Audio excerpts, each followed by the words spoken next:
জয় শ্রীকৃষ্ণ। রাধে রাধে।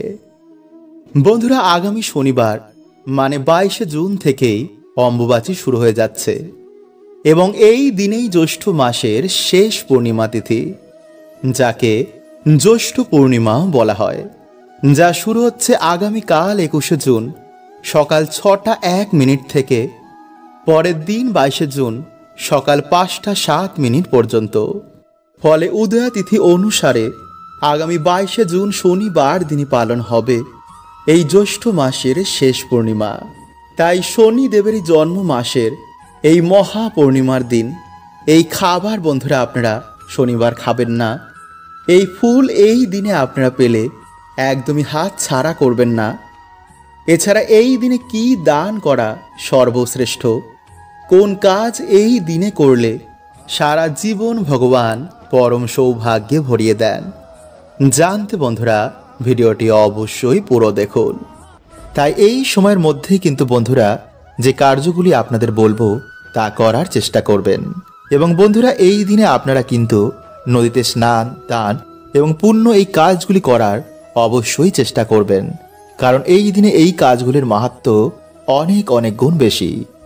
মানা হয় এই দিনে কালো তিল কাউকে দান করতে পারলে তা অত্যন্তই শুভ মানা হয়। এছাড়াও এই দিনে পিঁপড়ে, পশু পাখি, গরিব কোনো মানুষদের এই দিনে যদি আমরা কোনো অন্ন দান করতে পারি তো বন্ধুরা এতে মানুষের দুর্ভাগ্য তো কাটেই এবং আর্থিক ভাগ্য খুলে যায়। তাই এই কাজগুলি বন্ধুরা আপনারা কিন্তু এই দিনে অবশ্যই করার চেষ্টা করুন।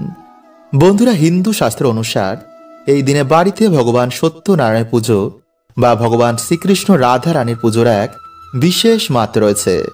মানা হয় এই দিনে বাড়িতে ভগবানের পুজো, নাম কীর্তনে মানুষের বহু গুণ দুর্ভাগ্যের নাশ হয়ে যায়। তাই এই দিনে অন্তত আপনারা একটি আসনে বসে ওম নমো নারায়ণের নমঃ এই মন্ত্রটি আপনারা 108 বার জপ করবেন। এছাড়া বন্ধুরা আপনাদের একটি টোটকা বলছি, যা আপনারা শনিবার দিন রাত 9টা 30 মিনিটের পর করবেন। এতে আপনাদের আর্থিক ভাগ্য অবশ্যই খুলবে এবং আপনাদের বাড়িতে আবার সুখ শান্তি ফিরে আসবে। বন্ধুরা, এর জন্য আপনারা শনিবার দিন একটি গ্লাসের মধ্যে গঙ্গা জল বা যে কোনো জল নিয়ে আপনাদের ছাদে বা তুলসী তলায় বা বাড়ির সদর দরজার সামনে সারা রাত রেখে দেবেন, যাতে চাঁদের আলো সেই গ্লাসে দেখা যায়। এরপর বন্ধুরা আপনারা পরের দিন যে মন্ত্রটি আপনাদের বলেছিলাম সেই মন্ত্রটি জপ করে সেই জল আপনারা পুরো বাড়িতে ছড়িয়ে দেবেন। এতে বন্ধুরা আপনাদের বাড়ি থেকে দুর্ভাগ্য তো কাটবেই এবং আপনাদের ভাগ্য আবার চমকে যাবে। নাম্বার 2, বন্ধুরা এই দিন আপনারা অবশ্যই কিন্তু বাড়িতে 2টো প্রদীপ ধরাবেন, একটি বাড়িতে ঘরের জন্য এবং একটি বাড়িতে তুলসী মঞ্চের জন্য। এরপর আপনারা বাড়িতে যেমন সন্ধ্যা আরতি করেন, যেমন তুলসী মঞ্চে প্রদীপ দেখান, যেমন মায়ের পাঁচালি করেন, সবকিছুই করবেন। এরপর আপনারা বাড়িতে কোনো কন্যা সন্তান বা যে কোনো কন্যা সন্তানকে আপনারা সেই ঠাকুর ঘরে একটি আসনে বসিয়ে আপনারা এই 3টি জিনিস তার হাতে তুলে দেবেন। আর তা হচ্ছে বন্ধুরা অন্ন, বস্ত্র ও চাল। মানে আপনাদের সামর্থ্য অনুযায়ী আপনারা একটি নতুন বস্ত্র নেবেন, কিছুটা দক্ষিণা ও কিছুটা আতপ চাল। আপনারা এই 3টে জিনিস নিয়ে সেই কন্যা সন্তানকে আপনারা এই জিনিসগুলো দান করবেন।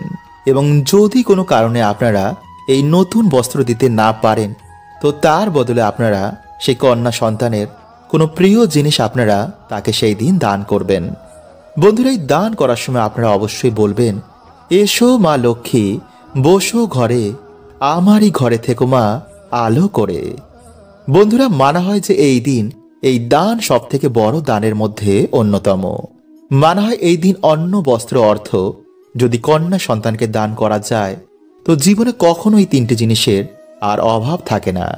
তাই এই দিন বন্ধুরা আপনারা কিন্তু অবশ্যই কোনো কন্যা সন্তানকে এই অন্ন, বস্ত্র, অর্থ দান করার চেষ্টা করবেন। তাই চলুন বন্ধুরা সবার আগে আমরা জেনে নিই যে এই দিনে আপনারা কোন কাজগুলি করবেন না। বন্ধুরা, এই দিন আপনারা সকাল সকালই ঘুম থেকে ওঠার চেষ্টা করবেন এবং সকালে ঘুম থেকে উঠেই আপনারা কোনো নদীতে গিয়ে যদি স্নান করতে পারেন তাহলে তো বন্ধুরা খুবই ভালো, কারণ বন্ধুরা এই দিনে নদীতে স্নান করতে বহু দেবী দেবতার আগমন হয়, যার ফলে সেই জল স্পর্শ করাতেই মানুষের দুর্ভাগ্যের নাশ হয়ে যায়। এবং এই দিনে বন্ধুরা বহু দেবদেবী আমাদের বাড়িতে আগমন করে আমাদের আশীর্বাদ দিয়ে যান। তাই এই দিন অবশ্যই কিন্তু আপনারা সকাল সকালে ঘুম থেকে উঠে ভগবানের নাম কীর্তন অবশ্যই করবেন এবং কোনো নদীতে গিয়ে স্নান করতে ভুলবেন না। নাম্বার 2, বন্ধুরা সেই দিন ঘুম থেকে উঠেই কিন্তু আপনারা কখনো নিন্দা, ঝগড়া, ঝামেলা, অশান্তি এগুলো করবেন না। কারণ বন্ধুরা এই দিন বাড়িতে এই কাজ করায় মা লক্ষ্মী গৃহ ত্যাগ করে দেন, যার ফলে বন্ধুরা আপনারা কখনো কিন্তু আপনাদের বাড়িতে সুখ, শান্তি, আর্থিক উন্নতি এগুলো দেখবেন না। এবং এই দিনে বন্ধুরা আপনারা কিন্তু চুল, দাড়ি, নখ, জঙ্গল পরিষ্কার, গাছপালা কাটা এমন কার্য করবেন না। নাম্বার 3, বন্ধুরা এই দিনে যদি আপনাদের বাড়িতে কোনো অসহায় ব্যক্তি কিছু চাইতে আসেন তো তাকে অবশ্যই আপনাদের সামর্থ্য অনুযায়ী তাকে সাহায্য করতে ভুলবেন না। কারণ বন্ধুরা শাস্ত্র বলছে যে এই দিন যদি আমরা কিছু দান করতে পারি তো বন্ধুরা এতে আমাদের বহু গুণ দুর্ভাগ্যের সেই দিন নাশ হয়ে যায়। নাম্বার 4, বন্ধুরা এই দিনে ভুলেও কিন্তু আপনারা কারোর সাথে কারোর মনে আঘাত দেবেন না। কাউকে আঘাত দিয়ে আপনারা সেই দিন কথা বলবেন না। কারণ বন্ধুরা এই দিনে অভিশাপ কিন্তু মানুষের জীবনে লেগে যায়। তাই এই ভুল কিন্তু সেই দিন আপনারা একদম করবেন না। নাম্বার 5, বন্ধুরা এই দিনে কিন্তু আপনারা বাড়িতে আমিষ রান্না করবেন না। কারণ এই দিনে বাড়িতে এইসব রান্না করলে বাড়িতে কোনো দেবদেবীরা সেদিন প্রবেশ করে না, ফলে সেই দুর্ভাগ্য আমাদের জীবনে লেগেই থাকবে। তাই এই দিনে বন্ধুরা না তো আপনারা আমিষ খাবেন, না তো কোনো নেশাভান করবেন এবং না তো আপনারা সঙ্গম করবেন।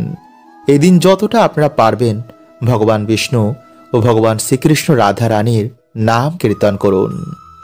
নাম্বার 6, বন্ধুরা এই দিনে যতটা আপনারা পারবেন বাড়িঘর পরিষ্কার পরিচ্ছন্ন রাখবেন এবং বাড়িতে আপনারা ভগবান বিষ্ণু বা রাধা কৃষ্ণের পুজো অর্চনা দেওয়ার চেষ্টা করবেন। তাই এই দিনে আপনারা গুড় বা ডালের নৈবেদ্য যদি ভগবানকে সেই দিন দিতে পারেন বা ক্ষীর রান্না করে যদি আপনারা সেদিন ভগবানকে দিতে পারেন তাহলে সেটি খুবই ভালো। এবং যদি না পারেন তাহলেও কোনো সমস্যা নেই।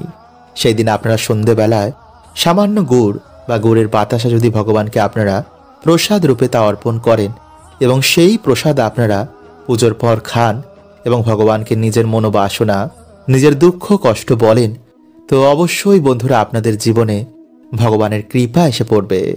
তাই চলুন বন্ধুরা এবার আমরা জানি যে শনিবার কি কি খাওয়া উচিত এবং কোন খাবার এই দিনে খেতে নেই। বন্ধুরা শনিবার দিন মুগ ডাল, পনির, লাউ, উড়দ ডালের খিচুড়ি এবং কালো তিল খাওয়া অত্যন্তই শুভ। কিন্তু এই দিনে বন্ধুরা কালো তিল এবং লবণ বাড়িতে ক্রয় করে আনা মোটেও শুভ নয়। এবং যে শনিবার আপনারা শনিদেব পুজো আরাধনা করবেন পারলে সেই দিন অবশ্যই নিরামিষ আহার গ্রহণ করুন এবং সর্ষের তেলের বদলে আপনারা এই দিনে পারলে সাদা তেলে রান্না করুন। এছাড়া এই দিনে আপনারা বেশি করে তেল মশলাযুক্ত খাবার খাবেন না, আমিষ খাবেন না, পেঁয়াজ, রসুন এবং পোড়া জাতীয় খাবার থেকে আপনারা এই দিনে দূরে থাকুন। এছাড়া মসুরির ডাল না খেয়ে ভিডিওতে বলাই সামান্য কার্যের মাধ্যমে যে কোনো শনিবার আপনারা বাবার আশীর্বাদ নিন এবং ভক্তি মনে আপনারা বাড়িতে হরে কৃষ্ণ মহামন্ত্র, মহামৃত্যুঞ্জয় মন্ত্র এবং হনুমান চল্লিশা আপনারা পাঠ করুন। এছাড়া শনিবার দিন লোহার জিনিস দান করা, অন্ন বস্ত্র দান করা বা কোনো পশু পাখির সেবা করায় শনিদেব অত্যন্তই প্রসন্ন হন। তাই বড় শনিবার বন্ধুরা আপনারা এই সামান্য কার্যগুলো করতে একদম ভুলবেন না।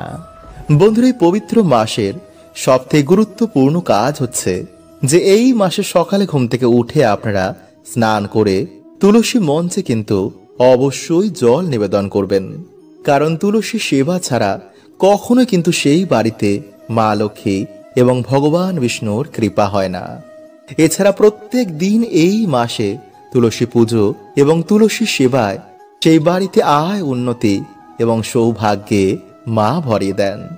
নাম্বার 2, বন্ধুরা যাদের বাড়িতে কিছুতেই অর্থ সমস্যা কাটছে না বা যারা সারা বছর বিভিন্ন রকম ঝগড়া, ঝামেলা, সমস্যা বা রোগ ব্যাধির মধ্যে ঘিরে রয়েছেন তারা অবশ্যই বন্ধুরা এই মাসের প্রত্যেক বৃহস্পতিবার, শুক্রবার বাড়িতে একটি প্রদীপ জ্বালিয়ে পরিষ্কার জামা কাপড় পরে আপনারা মায়ের সামান্য হলেও বাড়িতে পুজো অর্চনা করুন। এবং পারলে বন্ধুরা আপনারা এই মাসের বৃহস্পতিবার বা শুক্রবার দিন বাড়িতে মা লক্ষ্মীর ঘটের সামনে আপনারা আলপনা দিয়ে মায়ের পা আঁকুন। কিন্তু তার আগে অবশ্যই কিন্তু আপনারা ভালো করে ঠাকুর ঘর পরিষ্কার পরিচ্ছন্ন করে নেবেন, কারণ নোংরা জায়গাতে কিন্তু মা লক্ষ্মী কখনোই পা রাখেন না। নাম্বার 3, বন্ধুরা পারলে এই মাসের বৃহস্পতিবার দিন আপনারা অবশ্যই সন্ধ্যেবেলায় বা সকালবেলায় মা লক্ষ্মীর সামনে একটি ঘিয়ের প্রদীপ অবশ্যই জ্বালাবেন।